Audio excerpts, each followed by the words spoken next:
আপনাকে এই রাস্তা করার জন্য বরাদ্দ দিয়েছে 50 লাখ টাকা। কয় লাখ টাকা? 50 লাখ টাকা। বলছে অমুক জায়গায় এই রাস্তাটা করতে হবে, আপনি সরকার থেকে 50 লাখ টাকা নিয়েছেন। এখন সেখানে আপনি কাজ করেছেন 20 লাখ টাকা। কয় লাখ টাকা? 30 লাখ টাকা আপনি নিজে মেরে দিলেন। এখন এই 30 লাখ টাকা থেকে যদি খরচ করে আপনি হজে যান, আপনার হজ কি কবুল হবে? এগুলো তো আপনার টাকা না, এগুলো তো রাস্তার টাকা। কার টাকা? রাস্তার টাকা। এটা বোঝার জন্য বাবা শরীয়ত লাগবে না, নিজের কাছে একটা দেমাগ আছে, ব্রেন আছে, আকল আছে। এই আকলকে প্রশ্ন করলে উত্তর পাওয়া যাবে। মা বাবাকে অসুস্থ রেখে উমরা চিন্তা করবেন না, হজ হবে না, উমরাও হবে না, আমও যাবে, সালাও যাবে। যিনি খতিব, উনি যদি কোরআন হাদিসের কারো খাতিরে পড়ে, মসজিদের সভাপতি বলেন, সেক্রেটারি বলেন, বা প্রভাবশালী একজন ব্যক্তি মসজিদে এসেছে, আমি জানি সে কি করে, দুর্নীতি করে, সে কি করে, এখন তার খাতিরে তার দিকে তাকিয়ে যদি আমি আলোচনাটা না করি, তাহলে কিয়ামতের ময়দানে আমার জিহ্বাটা জাহান্নামের আগুনে কেচে দিয়ে প্রথমে কাটা হবে। কি করা হবে? কাটা হবে। তো আমি নিজেকে আমার জিহ্বা জাহান্নামের আগুনে ফেলে দেব না। আল্লাহ আমার রিজিকের ব্যবস্থা রেখেছে, আমার রিজিক অনেক জায়গায় আছে। আমরা জানি অনেক ঘরে এমনও কতগুলো সন্তান আছে যাদের সাথে মা বাবার সম্পর্ক ঠিক নেই, মা বাবার সাথে কি নেই, ভালো সম্পর্ক নাই। এমন অনেক সন্তান আছে যে তার সাথে মা বাবার সম্পর্ক নাই 5 বছরের অধিক, 5 বছরের অধিক, 2 বছরের অধিক, মার সাথে দেখা সাক্ষাৎ নাই, বাবার সাথে দেখা সাক্ষাৎ নাই। বিভিন্ন মনোমালিন্যের কারণে, মতনৈক্যের কারণে মা বাবা এবং সন্তানের মধ্যে একটা ফাটল সৃষ্টি হয়েছে, একটা দূরত্ব সৃষ্টি হয়েছে। এখন মনে করেন আপনার কাছে লাখ লাখ টাকা আছে, আপনি হজ করার জন্য নিয়ত করেছেন। কি করেছেন? হজ করার জন্য নিয়ত করেছেন। এদিকে আপনি আপনার মা বাবার সাথে সম্পর্ক ঠিক রাখেন নাই, সম্পর্ক ছিন্ন। শরীয়তের মাসালা হলো আপনার মা বাবা যতক্ষণ পর্যন্ত আপনাকে হজে যাওয়ার জন্য অনুমতি দেবে না, ততক্ষণ পর্যন্ত আপনার হজ কবুল হবে না। আপনার মা বাবা না খেয়ে পড়ে আছে আর আপনি 4-5 লক্ষ টাকা খরচ করে যাচ্ছেন হজে, এই হজ কি কবুল হবে? মনে করেন আপনার বৃদ্ধ মা ঘরের মধ্যে অসুস্থ, বৃদ্ধ বাবা ঘরের মধ্যে অসুস্থ, ওনার চিকিৎসার জন্য 1 থেকে 2-3 লক্ষ টাকা প্রয়োজন, 1 থেকে 2-3 লক্ষ টাকা প্রয়োজন। এখন আপনি আপনার মা বাবার চিকিৎসা না করে আপনি 5-6 লক্ষ টাকা খরচ করে যাচ্ছেন হজে। এখন আপনারাই বলুন এই হজ কি কবুল হবে? এটা বোঝার জন্য বাবা শরীয়ত লাগবে না, নিজের কাছে একটা দেমাগ আছে, ব্রেন আছে, আকল আছে। এই আকলকে প্রশ্ন করলে উত্তর পাওয়া যাবে। আমার বৃদ্ধ মা বাবা ঘরের মধ্যে অসুস্থ, তাদের চিকিৎসার প্রয়োজন। এখন আমি যদি তাদের চিকিৎসা না করে আমি আমার জমানো টাকা দিয়ে যদি হজ করতে যাই, এই হজ কখনো কবুল হবে না। আপনার ঘরে আপনার স্ত্রী অসুস্থ, আপনার স্ত্রী একটা অপারেশন করাইতে হবে, সেখানে 2 থেকে 3 লাখ টাকা খরচ হবে। এখন আপনি আপনার স্ত্রীর চিকিৎসাটা না করে আপনি 5-6 লক্ষ টাকা খরচ করে যাচ্ছেন হজে, এই হজ কি কবুল হবে? সন্তানের দায়িত্ব কার উপর? পিতার উপর। আপনার সন্তানের একটা সমস্যা আছে, বা কিডনির সমস্যা, যে কোনো একটা সমস্যা, যে সমস্যা সে সমাধান করতে গেলে অনেক টাকা প্রয়োজন, মেডিকেলের মধ্যে অনেক টাকা দিতে হবে। এখন আপনি আপনার সন্তানের এই চিকিৎসা না করে আপনি যদি এই টাকা নিয়ে হজে যান, ওই হজ কখনো কবুল হবে না। তাহলে হজের জন্য একদিকে আর্থিক সচ্ছলতা থাকতে হবে, দ্বিতীয়ত শরীরের মধ্যে শক্তিও থাকতে হবে, তৃতীয় নাম্বার নিজের পরিবার ঠিক থাকতে হবে। পরিবার কি থাকতে হবে? ঠিক থাকতে হবে। বা এ ধরনের হতে পারে আপনি হজে গেলেন 2 মাসের জন্য। কয় মাসের জন্য? 2 মাসের জন্য। আপনি যাওয়ার পর থেকে আপনার পরিবারের দিকে উপবাস, মানুষের কাছে গিয়ে ভিক্ষা চাচ্ছে, মানুষের কাছে গিয়ে কি চাচ্ছে? ভিক্ষা চাচ্ছে, চলতে পারতেছে না, কিস্তি নিচ্ছে, মানুষের কাছ থেকে লোন নিচ্ছে, ধার নিচ্ছে। এখন আপনি তাদেরকে ফেলে তাদেরকে অভাবের মধ্যে রেখে তাদেরকে কিস্তির মধ্যে আটকায় দিয়ে আপনি যাচ্ছেন কোথায়? হজে। এই হজ কি কবুল হবে? হবে না। তাহলে হজের জন্য অনেকগুলো শর্ত শরায়েত আছে। 1 নাম্বার হলো হজে যাওয়ার মতো সেরকম টাকা পয়সা আপনার কাছে থাকতে হবে। দ্বিতীয় নাম্বার, হজে যে এখানে তাওয়াফ করতে হবে, সাফা মারওয়া দৌড়াদৌড়ি করতে হবে, এগুলোর জন্য শরীরের শক্তিও থাকতে হবে এবং নিজের পরিবারকে সচ্ছলতার মধ্যে রাখতে হবে। আপনি যে সেখানে 2 মাস থাকবেন, ওই 2 মাসের খরচ আপনার পরিবারকে দিয়ে যাইতে হবে। তাদেরকে ভিক্ষা করতে দিলে হবে না, কিস্তির মধ্যে আটকায় দিলে আপনার হজ হবে না।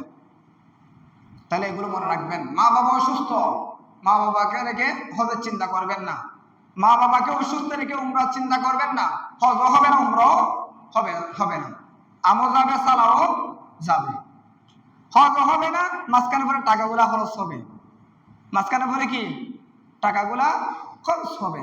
সেজন্য হজ হলো প্রথমে নিজের ঘর, প্রথমে কি নিজের ঘর, মা বাবার চেহারা দর্শন, মা বাবার চেহারা দর্শনের মাধ্যমে মকবুলকৃত হজ। বড় করে বলুন সুবহানাল্লাহ।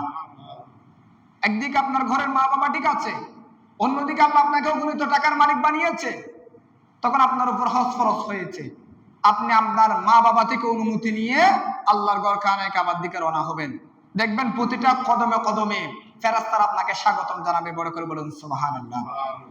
সম্মানিত হাজরিন, আবার অনেকে আছে হারাম টাকা নিয়ে হজ করতে যায়। কোন টাকা নিয়ে? অবৈধ টাকা। বিভিন্ন অবৈধ ব্যবসা বাণিজ্য আছে কিনা?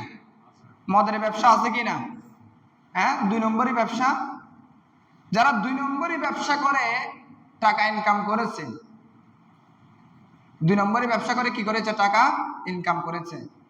সে যদি তার ওই উপার্জিত টাকা দিয়ে হজ করে, তার ওই হজ কবুল হবে না।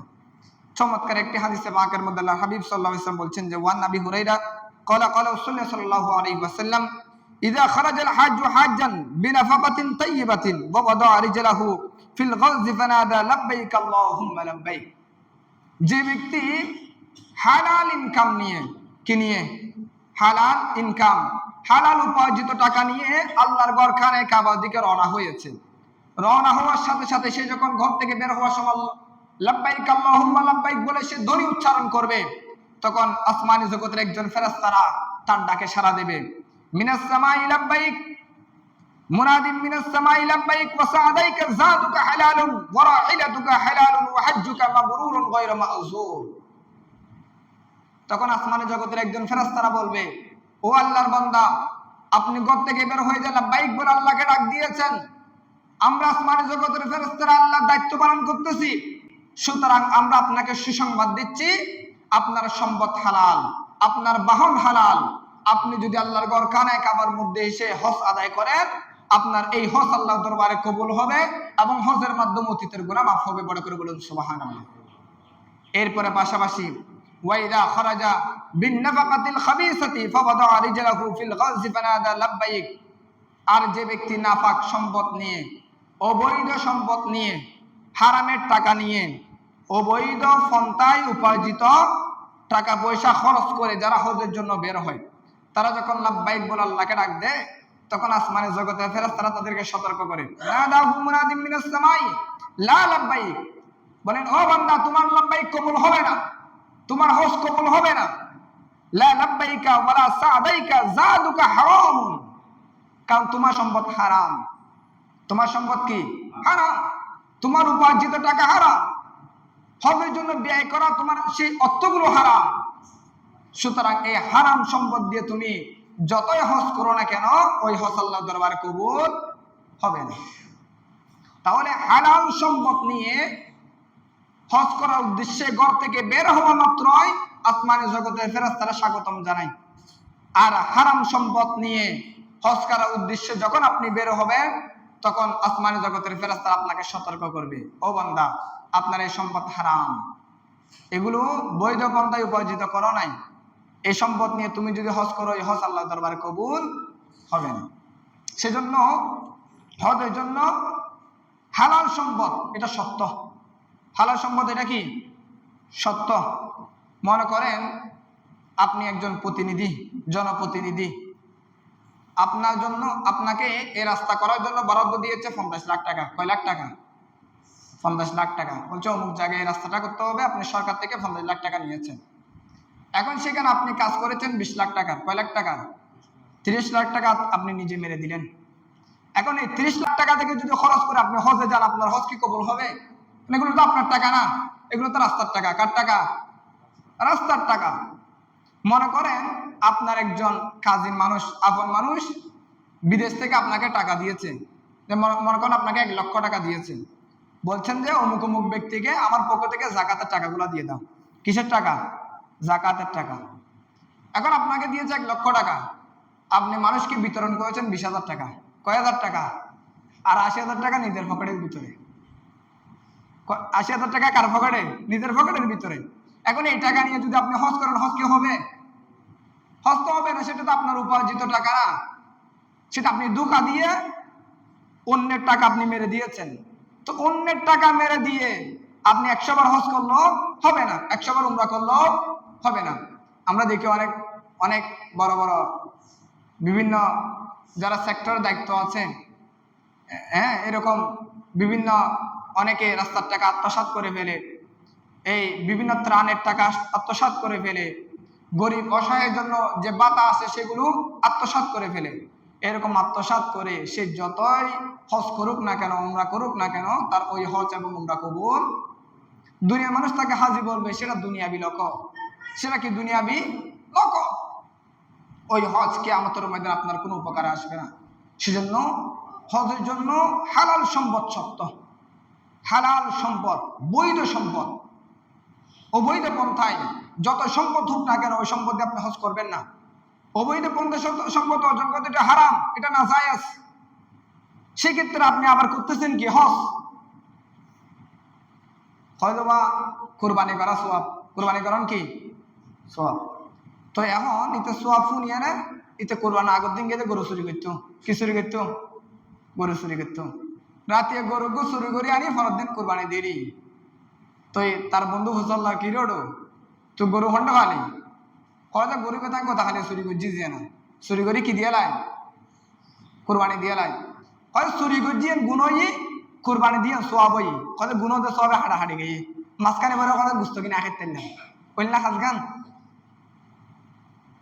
এরকম হবে না। চুরি কি তো গরু দিয়ে কোরবানি দিলে কোরবানি হবে? হবে না। তো অবৈধ পন্থায় উপার্জিত টাকা দিয়ে হজ করলে হজ হবে না। এগুলো মনে রাখবেন। এগুলো অনেকে বলে না, বলার জন্য এটা একটা কি লাগে, অনেকে বললে আবার অনেকের কি পেট ব্যথা শুরু হয়ে যায়, মাথা ব্যথা শুরু হয়ে যায়। হক যেটা সেটা আপনাকে বলতে হবে। এই মিম্বর এটা হকের মিম্বর।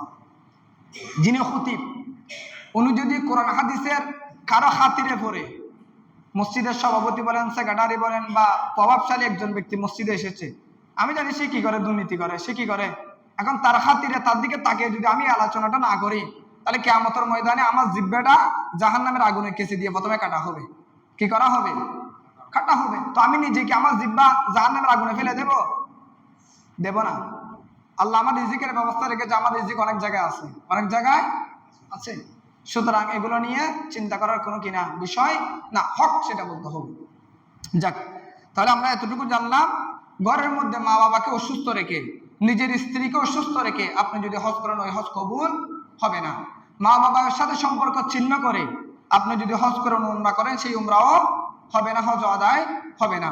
দ্বিতীয়ত হচ্ছে সম্পদটা হালাল হতে হবে, হারাম সম্পদ দিয়ে কি হজ হবে না।